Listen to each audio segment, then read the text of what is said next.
वर्णिवेशरमणीय दर्शनं मन्दहासरुचिराननाम्बुजं पूजितं सुरनरोत्तमैर्मुदा धर्मनन्दनमहं विचिन्तये।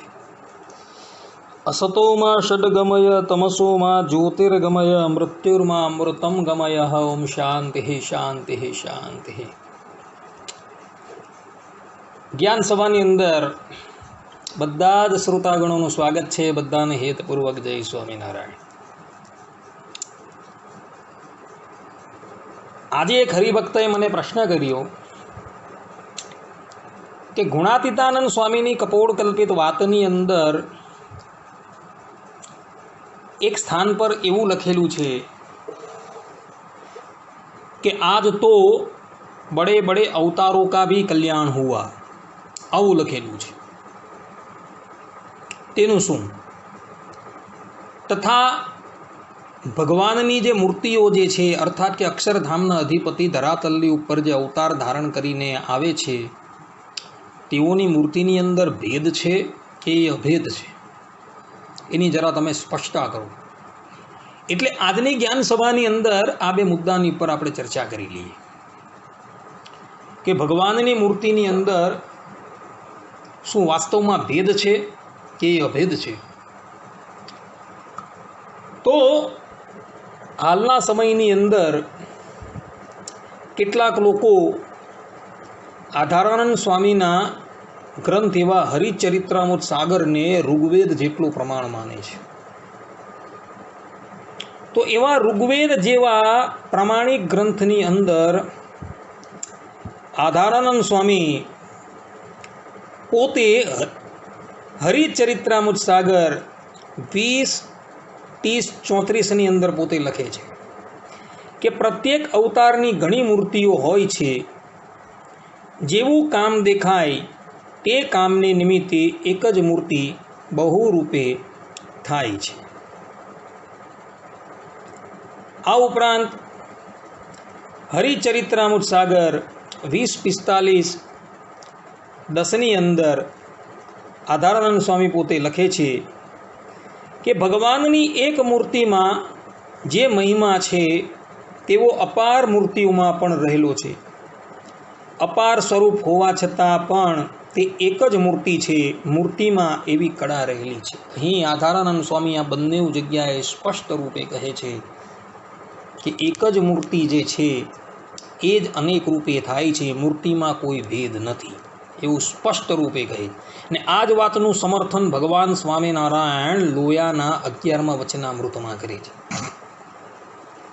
भगवान स्वामीनारायण स्पष्ट रूपे त्यां कहे छे कि मूर्तिनी अंदर कोई भेद नथी।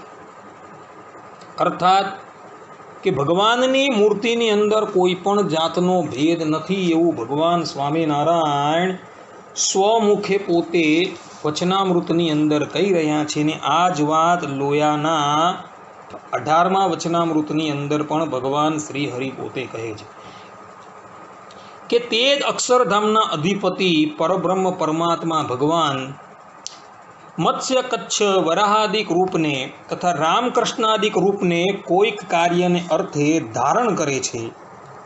पण जे ए पोतानुं मूळ रूप छे तेने तजीने ए अवतारनुं धारण नहीं करता। तेज भगवान पोते अनंत ऐश्वर्य अने अनंत शक्ति सहित ज मत्स्य कच्छादिक रूप ने धारण करे छे। अर्थात के अक्षरधामना अधिपति परब्रह्म परमात्मा भगवान श्री हरि कोई कार्य निमित्ते अनंत सामर्थ्य अनंत शक्ति थी युक्त थईने ज ए भगवान पोते धरातलनी उपर पधारे छे एवं भगवान स्वामीनारायण कही रह्या छे। एटले अक्षरधामनुं जे मूळ रूप छे ते अने धरातलनी उपर जे भगवाननुं जे अवतार रूप छे एनी अंदर कोई पण जातनो भेद नथी। ए तत्वथी एक ज छे। ने एटले ज माटे भगवान स्वामीनारायण सत्संगी जीवनना तृतीय प्रकरणना 39मा अध्यायनी अंदर स्पष्ट रूपे कहे छे 41मा अध्यायनी अंदर कि अक्षरधामनुं जे मूळ रूप छे ते अने धरातलनी उपर जे भगवाननुं मनुष्य रूप जे छे ते अर्थात के अवतार रूप छे ते તેની અંદર જે ભેદ જાણનારો જે છે એ અસુર છે, ભગવાન સ્વામિનારાયણ કહે છે. એટલે કે એ બંને સ્વરૂપ એક જ છે ને એની અંદર જે ભેદ જાણનારો જે છે તે અસુર છે, ભગવાન સ્વામિનારાયણના વચન છે. એટલે કે એ અક્ષરધામસ્થ મૂળરૂપ અને ધરાતલની ઉપર જે અવતાર ધારણ કરીને આવે જે છે એ અવતાર રૂપે બંને એક જ છે, એવું ભગવાન સ્વામિનારાયણનો કહેવાનો અભિપ્રાય છે. આધારાનંદ સ્વામી પણ આ બાબતની અંદર બહુ સુંદર વાત કરી. હરિચરિત્રામૃત સાગર 20, 30, 35ની અંદર પોતે કહે છે કે પ્રત્યેક અવતારની ઘણી મૂર્તિઓ હોય છે. જેવું કામ દેખાય તે કામને નિમિત્તે એક જ મૂર્તિ બહુરૂપે થાય છે. તે એક કે અનેક મૂર્તિઓમાં ભક્તને મોહ થતો નથી, પણ અભક્તને મોહ થાય છે. અર્થાત કે ભક્તજન હોય છે તેઓ ક્યારેય પણ ભગવાનની મૂર્તિની અંદર મોહ પામતા નથી. અર્થાત એઓ જાણે છે કે એક જ અક્ષરધામના અધિપતિ પરબ્રહ્મ પરમાત્મા છે, તે જ અનેક મૂર્તિઓ ધારણ કરે છે. એ અનેક મૂર્તિઓ અને અક્ષરધામસ્થ મૂળવૃત્તિમાં કોઈ પણ જાતનો ભેદ નથી, એવું ભક્તો જાણે છે. અને અભક્તો હોય છે તેવું જાણે છે કે એની અંદર ભેદ છે, એટલે એ મોહ પામી જાય છે. આવું સ્પષ્ટ રૂપે હરિચરિત્રામૃત સાગરની અંદર આધારાનંદ સ્વામી કહી રહ્યા છે. અને આ જ વાત હરિચરિત્રામૃત સાગર 20:45, 8-10ની અંદર પણ આધારાનંદ સ્વામીએ લખેલી છે. તે આધારાનંદ સ્વામી કહે છે, જ્યાં જેવો અવતાર ધારણ કર્યો ત્યાં તેવા નામ પડ્યા. ભગવાન શ્રી હરિએ જેવા ચરિત્રો કર્યા તેવા નામ પણ થયા. કેટલાક નામો તો ગુણોએ કરીને છે અને મૂર્તિ તો એકની એક જ રહેલી હોય છે. મૂર્તિમાં ભેદભાવ કરે છે તે તો મૂર્તિનો દ્રોહી કહેવાય છે. ભગવાનની એક મૂર્તિમાં જે મહિમા છે તેવો અપાર મૂર્તિઓમાં પણ રહેલો છે. અપાર સ્વરૂપ હોવા છતાં પણ તે એક જ મૂર્તિ છે. મૂર્તિમાં એવી કળા રહેલી છે. અહીં સ્પષ્ટ રૂપે આધારાનંદ સ્વામી પોતે કહે છે કે ભગવાનની મૂર્તિમાં જે ભેદભાવ કરે છે તે તો મૂર્તિનો દ્રોહી છે. આમ સ્પષ્ટ રૂપે કહે છે. આનાથી એ સિદ્ધ થઈ જાય છે કે ભગવાનની મૂર્તિ તો એકની એક જ છે. જે એની અંદર કૂટણું ચૂંટણું કરી રહ્યા છે અને એમ કહી રહ્યા છે રામ જુદા છે, કૃષ્ણ જુદા છે, સ્વામિનારાયણ જુદા છે, નરનારાયણ જુદા છે, એમ કહીને જે મૂર્તિની અંદર ભેદભાવ કરે છે એને આધારાનંદ સ્વામી તો સ્પષ્ટ રૂપે કહે છે કે એવા વ્યક્તિ તો મૂર્તિના દ્રોહી છે, એવું સ્પષ્ટ રૂપે કહે છે. અને આવા દ્રોહી જે છે એ લોકો ક્યાં જાય છે? તો એ લોકો બધા દક્ષિણ દિશાની અંદર આવેલી સંયમિની પુરીની અંદર જાય છે, અર્થાત કે નરકની અંદર જાય છે. માટે મૂર્તિની અંદર ક્યારેય પણ ભેદભાવ પાળવો નહીં. ભગવાન સ્વામિનારાયણ લોયાના 11મા વચનામૃતમાં કહે છે કે ભગવાનની મૂર્તિની અંદર કોઈ ભેદ નથી. એ અક્ષરધામસ્થ મૂળ રૂપ જે છે એ 60 ગણ પૂર્ણ છે, અર્થાત કે જ્ઞાન, બલ, ઐશ્વર્ય, વીર્ય, શક્તિ અને તેજથી પરિપૂર્ણ છે.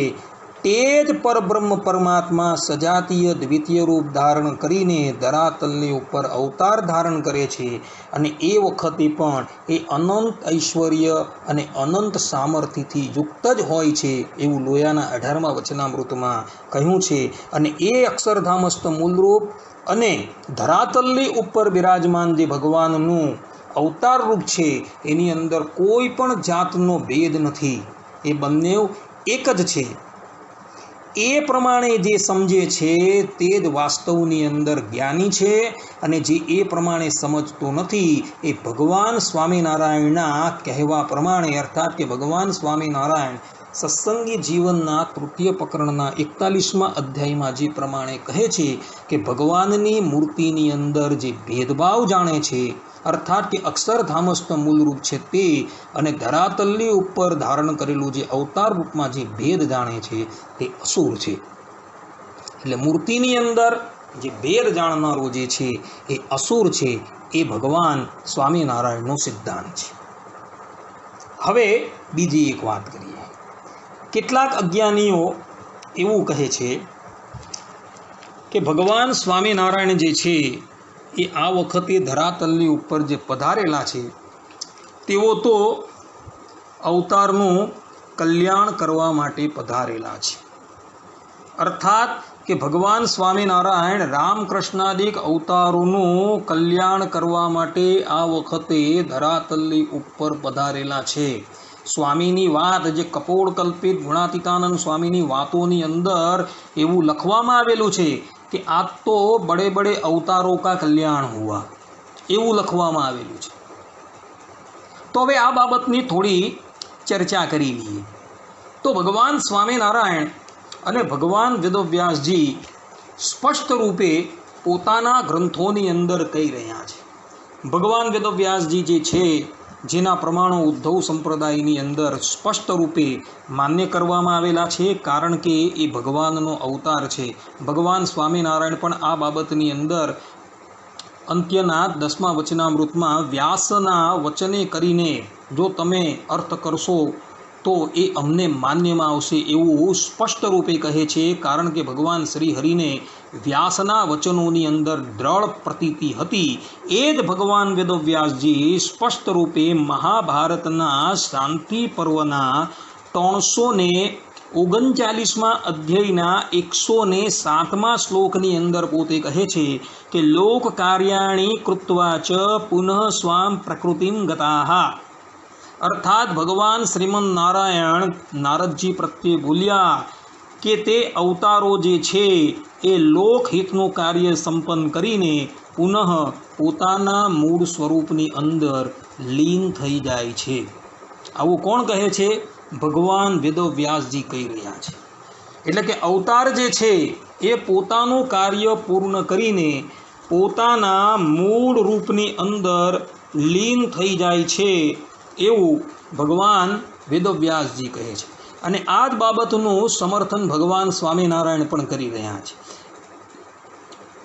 ગદડા મધ્યના 13મા વચનામૃતની અંદર ભગવાન સ્વામિનારાયણ કહે છે અને એ અક્ષરાતીત જે પુરુષોત્તમ ભગવાન છે તે જ સર્વે અવતારનું કારણ છે અને સર્વે અવતાર પુરુષોત્તમમાંથી પ્રગટ થાય છે અને પાછા પુરુષોત્તમને વિશે લીન થઈ જાય છે. આવું સ્પષ્ટ રૂપે ભગવાન સ્વામિનારાયણ પોતે કહી રહ્યા છે. અવતૃ ધાતુ પરથી અવતાર શબ્દ નિષ્પન્ન થાય છે.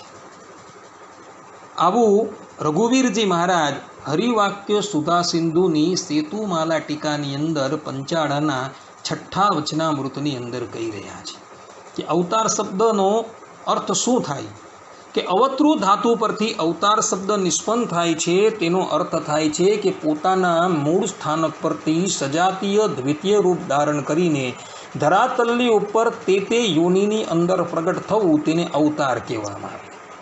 અવતારી પોતાનું મૂળ સ્વરૂપ ત્યાગ કરીને ક્યારેય પણ આવતા નથી. ભગવાન સ્વામિનારાયણના વચન છે લોયાના 18મા વચનામૃતમાં કે મૂળ સ્વરૂપનો ત્યાગ કરીને એ અવતાર ધારણ કરતા નથી એવું ભગવાન સ્વામિનારાયણ કહે છે.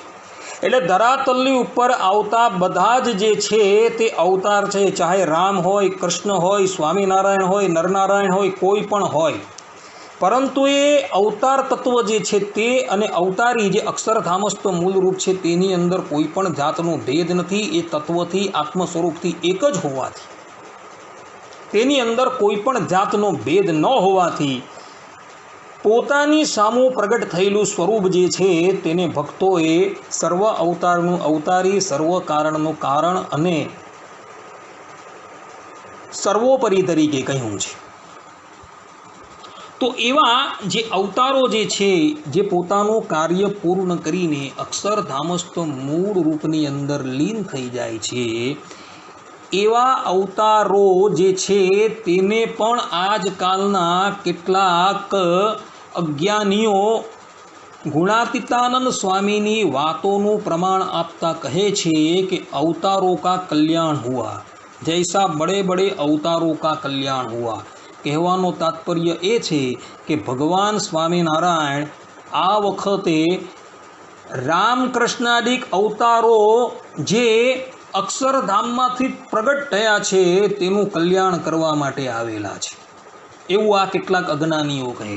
જ્યારે સંપ્રદાયના મૂળભૂત ગ્રંથ વચનામૃત જે છે તે, આ ઉપરાંત મહાભારતની અંદર શાંતિ પર્વના 339મા અધ્યાયની અંદર સ્પષ્ટ રૂપે કહ્યું છે કે બધા જ અવતારો જે છે એ મૂળ સ્વરૂપમાંથી પ્રગટ થાય છે અને તેમાં પાછા લીન થઈ જાય છે. હવે જો મૂળ સ્વરૂપની અંદર એ લીન થઈ જતા હોય તો એણે પોતાનું કલ્યાણ કરવા માટે અહીં શા માટે ધરાતલની ઉપર રહેવું પડે? આ એક પ્રશ્ન છે. એટલે આ વાત સંપૂર્ણપણે વ્યાસ સિદ્ધાંતથી અને ભગવાન શ્રીહરિના વચનથી વિરુદ્ધ છે, એટલે અમાન્ય થઈ જાય છે. વચનામૃતની અંદર સ્પષ્ટ રૂપે પ્રથમના 42મા વચનામૃતની અંદર ભગવાન શ્રીહરિ પોતે કહી રહ્યા છે. શું કહે છે ભગવાન શ્રીહરિ? ભગવાન શ્રીહરિ પોતે કહે છે કે શ્રી કૃષ્ણ ભગવાન પોતે સાક્ષાત પુરુષોત્તમ ગુણાતીત દિવ્ય મૂર્તિ હતા. પરમાત્મા જે શ્રી કૃષ્ણ ભગવાન તેની સંગાથે વ્રજની ગોપીઓએ કામ બુદ્ધિએ કરીને પ્રીતિ કરી તો પણ સર્વે ભગવાનની માયાને તરી ગયો ને પોતે ગુણાતીત થઈને નિર્ગુણ એવું જે ભગવાનનું અક્ષરધામ તેને પામ્યું. અહીં સ્પષ્ટ રૂપે લખેલું છે કે ગોપીઓ જે છે એ કામ ભાવે શ્રી કૃષ્ણ ભગવાનને ભજી અને નિર્ગુણ એટલે કે ગુણાતીત થઈને ભગવાનના અક્ષરધામને પામ્યો એવું સ્પષ્ટ રૂપે અહીં કહેવામાં આવેલું છે. અને આ જ બાબત હરિચરિત્રામૃત સાગરની અંદર આધારાનંદ સ્વામી પણ પોતે કહે છે કે 18 પદમાં જેટલા વાનરો સબરી નામે ભીલડી અને તે સિવાયના ભગવાન શ્રી રામચંદ્રજીને જે પણ કોઈ સહાયક થયા હતા તે બધાનો મોક્ષ લખેલો છે. હરિચરિત્રામૃત સાગર 18, 72, 34 અને 35. અહીં સ્પષ્ટ રૂપે લખેલું છે કે રામને ભજનારા જે હતા એવા વાનરો અને સબરી એ પોતે રામના સહાયક થયા હોવાથી એ ભગવાનના ધામની અંદર ગયા. અને આ જ વાત જે છે એ ગધડા પ્રથમના 42મા વચનામૃતમાં પણ લખી છે કે ગોપીઓ જે છે એ કામ ભાવે શ્રી કૃષ્ણ ભગવાનને વિશે જોડાઈ અને નિર્ગુણ થઈને એ ભગવાનના અક્ષરધામને પામ્યો. હવે કહેવાનો અર્થ એવો છે કે અવતારોને જે ભજનારા હતા એ બધા ગોલોક મધ્યે આવેલા અક્ષરધામમાં જતા રહ્યા અને અવતારોએ પોતાનું કલ્યાણ કરવા માટે આ ધરાતલની ઉપર રઝળવું પડે. આ કેવી વિમુખી વાત કહેવાય? આવી વાત તો કોઈ દિવસ કોઈ ગ્રંથોની અંદર એટલે કે ઉદ્ધવ સંપ્રદાયના કોઈ પણ માન્ય પ્રબંધોની અંદર પણ કહેવામાં આવી નથી. આ વાત તો સાવ વિમુખી દેખાય છે. ભગવાન સ્વામિનારાયણ સત્સંગી જીવનના તૃતીય પ્રકરણના 41મા અધ્યાયની અંદર 56 અને 57મા શ્લોકની અંદર સ્પષ્ટ રૂપે કહે છે કે હે જનાહા, જે આ મેં પરબ્રહ્મ શ્રી કૃષ્ણ નારાયણનું અક્ષરધામ નામનું પરમધામ નિરૂપણ કર્યું છે તે સદાનંદ રસરૂપ છે અને અતર્ક્ય એટલે કે આ આવું છે એમ કેવલ તર્ક બુદ્ધિથી કે વિજ્ઞાન બળથી તર્ક કરી શકાય એવું નથી અને અગમ્ય કોઈએ પણ પ્રાપ્ત કરી શકાય તેવું નથી. પરંતુ તે ભગવાન શ્રી કૃષ્ણ અને તેમના અવતારોની ધર્મે સહિત ઉપાસનાથી શ્રી કૃષ્ણને વિશે ભક્તિ રચના ઉત્કર્ષને જેઓ પામ્યા છે તેઓ જ તેમના પ્રસાદથી તે ધામને પામે છે. ભગવાન સ્વામિનારાયણ કહે છે તદીયા યે અવતારાહ સ્યુહુ તેષામેવ યુપાસયા ભક્તૈ સ્વધર્મ નિરતૈ તત્પ્રસાદાત તદાપ્યતે. અહીં સ્પષ્ટ રૂપે કહ્યું છે કે શ્રી કૃષ્ણ અને શ્રી કૃષ્ણ ભગવાનના અવતારોની ઉપાસના કરનારા જે છે એ અક્ષરધામની અંદર જાય છે એવું ભગવાન સ્વામિનારાયણ સ્પષ્ટ રૂપે કહે છે. અને આ જ બાબતનું સમર્થન જે છે એ નિષ્કુળાનંદ સ્વામી પણ પોતે કરી રહ્યા છે. નિષ્કુળાનંદ સ્વામી ભક્ત ચિંતામણીની અંદર સ્પષ્ટ રૂપે આ બાબત વર્ણવતા પોતે કહે છે કે શ્રી ગોલોક ગુણાતીત જેહરે માયા તમ પાર ધામ તેહરે અચળ અનાદિ દિવ્ય કહે વાય રે શ્રી રાધા કૃષ્ણ રહે તે હ માય રે. આવું લખે છે 159માં પ્રકરણની અંદર 6ઠ્ઠી અને 7મી ચોપાઈની અંદર પોતે લખે છે. ત્યારબાદ અગાળ વર્ણન કરતા નિષ્કુળાનંદ સ્વામી 35 થી 38મી ચોપાઈની અંદર પોતે લખે છે એવા ગોલોકો મધ્ય સુંદર રે શોભે રાધા કૃષ્ણનું મંદિર રે તેને ફરતા કટક કનક કોટ સોળ રે શોભે સુંદર ખાઈ અતોલ રે રાજગઢ જોજન ત્રણ્ય ગોલે રે ખાઈ છાઈ કલ્પતરુ બોલે રે શોભે કોટ રતન કાંગ ઘરે રે કનક કળશે શોભાને ધરે રે સોળે પહોંચે ને ઉલ્લંઘી દાસ રે જાય દર્શને શ્રી કૃષ્ણ પાસ રે તિયા ચોક શોભા સહી ભણીએ રે બાંધ્યા પંચરંગની મણીએ રે તેજ પુંજ તે મધ્ય અંબાર રે કોટી સૂર્ય શશીથી અપાર રે તેનું અક્ષર બ્રહ્મ છે નામ રે ગુણાતીત અચલ હરિ ધામ રે. અહીં સ્પષ્ટ રૂપે લખે છે કે ગોલોકની મધ્યની અંદર અક્ષર બ્રહ્મ આવેલું છે. તેની અંદર મુક્ત પામનાર મુમુક્ષુજન જે છે એ ત્યાં જાય છે એવું સ્પષ્ટ રૂપે અહીં નિષ્કુળાનંદ સ્વામી પોતે લખે છે. અને અગાડી 80મી ચોપાઈ એટલે કે 159માં પ્રકરણની 80મી ચોપાઈની અંદર નિષ્કુળાનંદ સ્વામી લખે છે નર નારાયણાદિ અનંતરે દિવ્ય રૂપે રહે ભગવંતરે તેને આશ્રિત હોય જે જનરે પામે ગોલોક તે સહુ જનરે. પ્રથમ ગોલોકધામનું વર્ણન કર્યું કે ગોલોકધામ ક્યાં આવેલું છે તો માયાથી પર આવેલું છે. અને પછી ગોલોકનું વર્ણન કરતા નિષ્કુળાનંદ સ્વામી કહે છે કે એક ગોલોકના મધ્યે જે ભગવાનનું મંદિર આવેલું છે જે મંદિર અક્ષરધામ છે એવું કહે છે. અને પછી છેલ્લે નિષ્કુળાનંદ સ્વામી કહે છે કે નરનારાયણ દેવ આદિક અનંત જે ભગવાનના દિવ્ય અવતારો છે એ અવતારોની ઉપાસના કરનારા ભક્તજનો જે છે એ આ ધામની અંદર જાય છે એવું સ્પષ્ટ રૂપે લખે છે. એટલે નરનારાયણ દેવ, લક્ષ્મીનારાયણ દેવ, રામ છે, કૃષ્ણ છે, મત્સ્ય છે, કચ્છપ છે, વરા છે, બધા જ અવતારોની ઉપાસના કરનારા જે જનો છે એ આ ગોલોક મધ્યે આવેલા અક્ષરધામમાં જાય છે. પરંતુ ગુણાતીતાનંદ સ્વામીની કપોળ કલ્પિત વાતોની અંદર એવું લખેલું છે કે અવતારો જે છે એ આ વખતે ભગવાન સ્વામિનારાયણ પ્રગટ થયા ત્યારે પોતાનું કલ્યાણ કરવા માટે તેઓ સાથે પ્રગટ થયા અને તેમનું ભજન કરીને એઓ અક્ષરધામની અંદર ગયા. આવું કપોળ કલ્પિત ત્યાં કહેવાયું છે. જ્યારે અહીં સ્પષ્ટ રૂપે એ અવતારોની ઉપાસના કરનારા જે છે એ ભગવત ધામની અંદર જાય છે એવું સ્પષ્ટ રૂપે કહેવાયું. ભક્ત ચિંતામણીમાં પણ કહેવાયું છે અને સત્સંગી જીવનના તૃતીય પ્રકરણના 41મા અધ્યાયની અંદર 56 અને 57મા શ્લોકમાં પણ કહેવાયું છે. એટલે કહેવાનું તાત્પર્ય એ કે અવતારોની ઉપાસના કરનારા જે છે તેઓ બધા અક્ષરધામમાં જાય અને અવતારો જે છે એ પોતાનું કલ્યાણ કરવા માટે ધરાતલની ઉપર રઝળતા ફરે. આ તે વળી કેવી વાત કહેવાય? માટે આ વાત જે છે એ સંપૂર્ણ પ્રમાણે શાસ્ત્ર પ્રમાણોથી વિરુદ્ધ છે. શાસ્ત્રોની અંદર સ્પષ્ટ રૂપે મહાભારતના શાંતિ પર્વના 339મા અધ્યાયની અંદર તથા વચનામૃતની અંદર ગધડા મધ્યના 13મા વચનામૃતમાં સ્પષ્ટ રૂપે લખેલું છે કે અવતાર માત્ર પોતાનું કાર્ય પૂર્ણ કરીને અક્ષરધામસ્થ મૂળ રૂપની અંદર લીન થઈ જાય છે એવું સ્પષ્ટ રૂપે લખેલું છે. ભગવાન સ્વામિનારાયણ પણ ધરાતલની ઉપર જે પધારેલા છે એ ભગવાનનો અવતાર જ છે.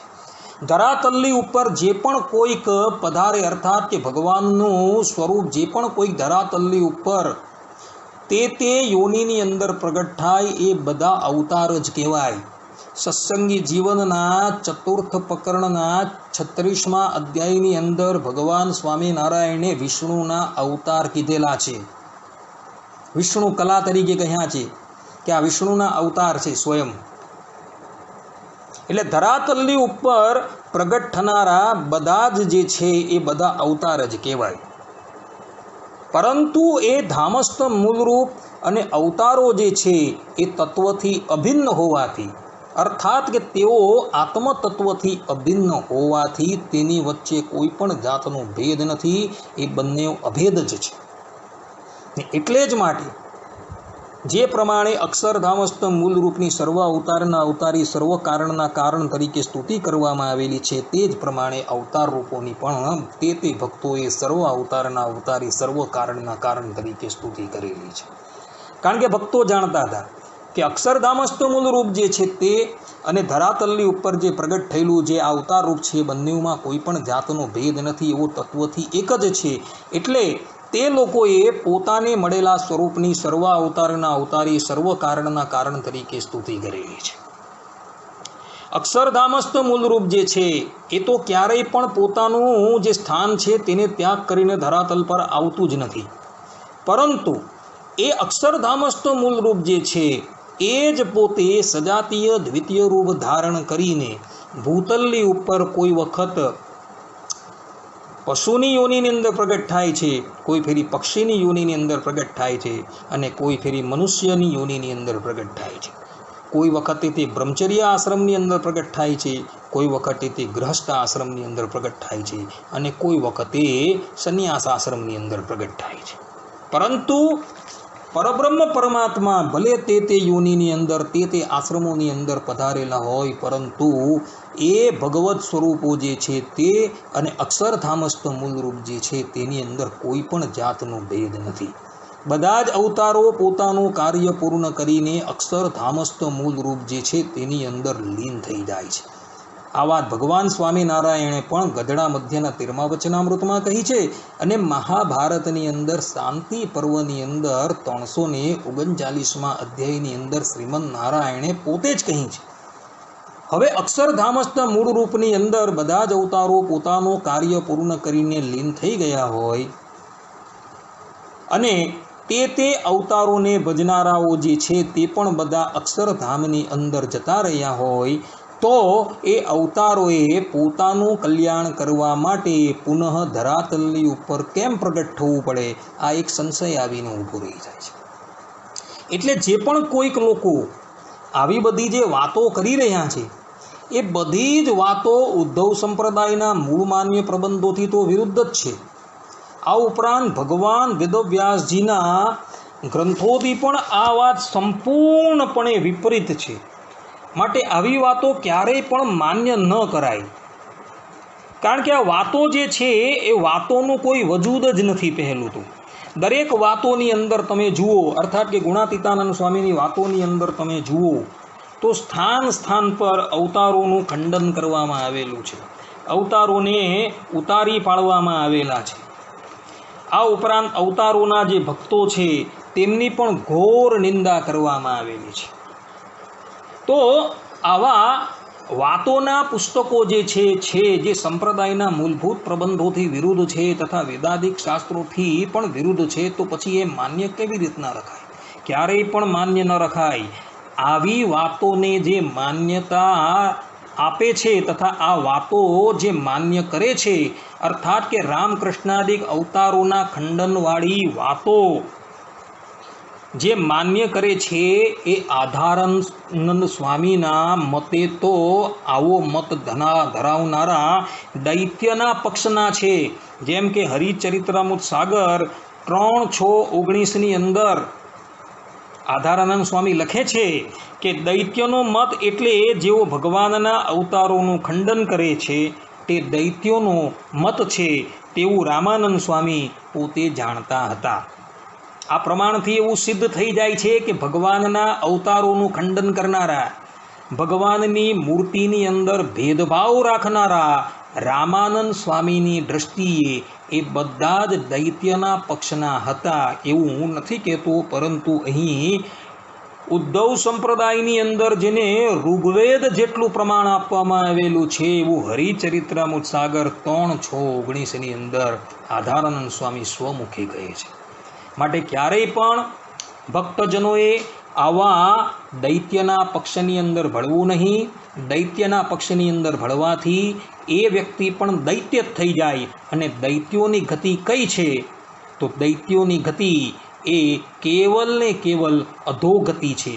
માટે જે પણ કોઈક વ્યક્તિઓએ પોતાની સદગતિ કરવી હોય તે વ્યક્તિએ આવી કપોળ કલ્પિત વાતો જે છે કે જે વાતોની અંદર એવું લખેલું છે કે આ વખતે તો અવતારો પણ પોતાનું કલ્યાણ કરવા માટે ભગવાન સ્વામિનારાયણની સાથે પ્રગટ થયા, આવી વાતો જે વાતોની અંદર કહેવાય છે એ વાતો ક્યારેય પણ માનવી નહીં. ઉદ્ધવ સંપ્રદાયના માન્ય પ્રબંધ એવા સત્સંગી જીવન, વચનામૃત, ભક્ત ચિંતામણી, મુક્તાનંદ કાવ્ય, હરિદિગ્વિજય, શિક્ષાપત્રી, અર્થદીપિકા ટીકા એવા માન્ય પ્રબંધો તથા 8 શાસ્ત્ર જે છે એનું પઠન પાઠન કરવું, એની કથા કરવી અને એનું અધ્યયન કરવું, જેથી કરીને ભગવાન સ્વામિનારાયણની ભાષાની અંદર કે 8 શાસ્ત્ર જે છે તે પઠન પાઠન અધ્યયન અધ્યાપન કરશે તે પોતે નિશ્ચિતપણે પોતાના શ્રેયને પામશે. માટે 8 શાસ્ત્રો અને શ્રીજી માન્ય જે ગ્રંથો છે તેને જ વાંચવાનો હંમેશા અભ્યાસ કરવો. આજે આ જ્ઞાન સભાની અંદર આ મુદ્દો જે ચર્ચામાં હતો એ પૂર્ણ થાય છે. સર્વે સંતો નિરામય, સર્વે સુખીનો ભવંતુ, સર્વે ભદ્રાણી પશ્યંતુ, મા કશ્ચિદ દુઃખ ભાગ ભવેત. અસ્તુ. જય સ્વામિનારાયણ.